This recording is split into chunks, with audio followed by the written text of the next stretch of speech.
Hello everyone, Assalamualaikum. This is Mr. TECHFOX here and welcome to another video. Probably you are trying to delete SMS or messages using TrueCaller app, but you can't do it because it is saying that grant TrueCaller SMS permission to delete SMS.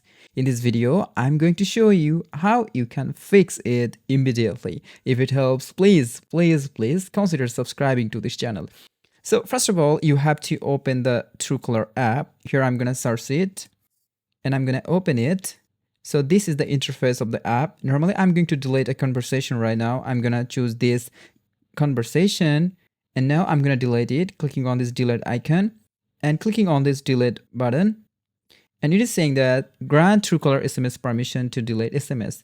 Actually, we didn't set this TrueCaller app as our default SMS app. So normally click on this give permission and then choose TrueCaller. And then choose set as default. And that's it.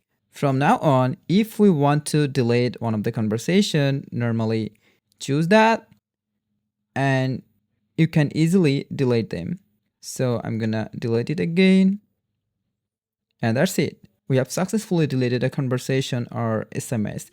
On the other hand, if you still face the issue, we have to provide permission, and to do that, normally you have to search here settings and open the settings.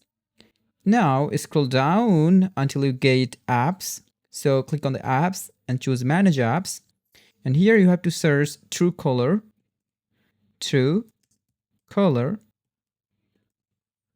Oh, sorry. This space should be removed. All right. So open the app and click on the app permissions. And make sure that you have provided all of the permissions. Since I have provided SMS phone permissions, so I'm not facing any kind of issues. So make sure that you have provided SMS permissions or phone permissions. And you can also provide all of these three also. So that's all about today's video. Now you can delete conversations as well as SMS. Thanks for watching. Allah Hafiz.